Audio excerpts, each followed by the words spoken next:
Okay, so let's get on to the exciting part, the actual cocoa painting. Cocoa butter comes in, this is just the fat part of like chocolate that they remove. And sometimes it comes in a stick that you shave, and then sometimes it comes like this. This is how I got it at Do It With Icing. What I have here is a palette, and I'm using a plastic one. They have metal ones too, but I'm using a plastic one because I'm going to stick this one in the microwave.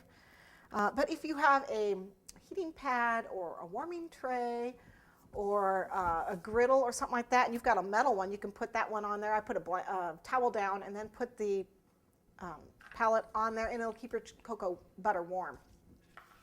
But we're going to use the microwave. Okay, so what we want to do is we're going to use 5 of these. And one of them is going to get the most cocoa butter. Then I'm going to use a little less and a little less as I go. Okay? So this one of them gets the most, then not quite so much, then not quite so much again, then not quite so much, and then very little. Okay? So I have... Okay. Tami, yes. A quick question. What did you use as an eraser? Oh, this was my cornstarch. On the plaque? This was my cornstarch puff. Cornstarch puff. Yeah, that's what I used just to help remove some of it. I didn't remove all of it. Whenever I get something on my fondant that I don't want, I use these are the baby wipes, and you use this to remove it. So if I wanted to remove it all the way, if I was really upset about it, which I don't get upset about it much, unless my kids come and eat it. But see, that really just takes it takes the whole thing off. Okay, so back to this. We've got this in here. We're going to melt it down. So I'm going to pop it in the microwave for a minute, and then that won't melt it. So then after that, I do it in 30-second intervals. It does take a while. It takes about two minutes or so to melt it. So you can chat for a second. Okay. Well, while we're waiting, let me show you some of the other things I've got here. They're cutters, and it comes in a set of 2. And this one's got like little leaves on it. I don't know if you can see it.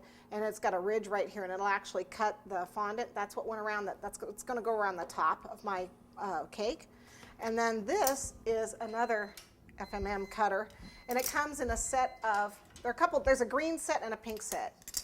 And this is the pink set, and I've used it before. I used it on my Persian pillows. But this is the one we're going to use around the base, and it's neat because it's got a little cutter that goes with it. See, it fits right in there. So when you emboss, then you can come back and cut. It's really neat, and you'll see me use that. But that's a couple of the other things we're going to use. Quick question, Tami. Yeah? Why does it take so long to melt the cocoa butter? I don't know. Perfect. The answer is, I don't know. I don't know. It just takes a while to melt. I don't know. That wasn't right. Okay.